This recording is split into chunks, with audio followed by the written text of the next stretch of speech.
한국사 1890년대 연표 정리를 해보도록 하겠습니다.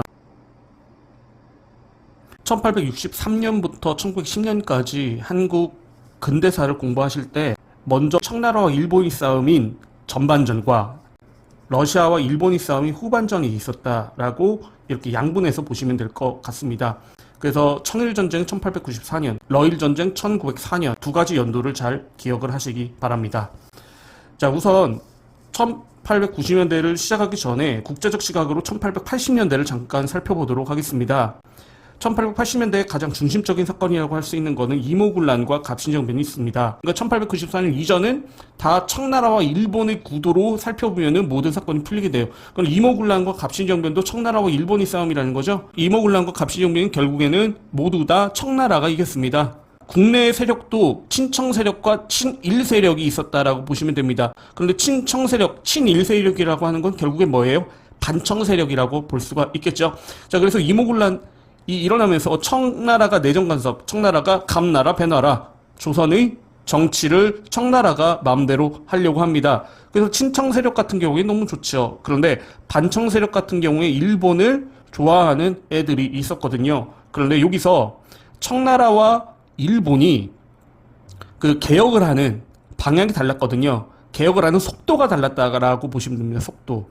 그래서 청나라는 아편 전쟁을 통해서, 그리고 일본 같은 경우에도 시모노세키 전쟁을 통해서 서양한테 한번 맞았단 말입니다. 싸우면서 우리가 그대로 서양과 싸우기에는 너무 약하구나. 그럼 우리도 개혁을 해야겠다.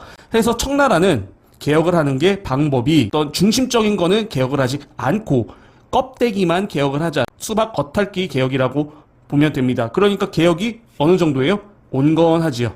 일본 같은 경우에는 개혁을 굉장히 빡세게 합니다. 모든 것을 다 바꿔서 우리는 동양의 유럽이 되자. 일본을 좋아하는 애들은 급진개혁파, 그리고 청나라를 좋아하는 애들은 온건개혁파, 이렇게 이름이 나뉜다라고 보시면 될 것 같습니다. 온건개혁파가 계속 잘 나가게 되니까 급진개혁파 애들이 화가 나서 얘네들이 뒤집어 엎으려고 한 게 갑신정변입니다.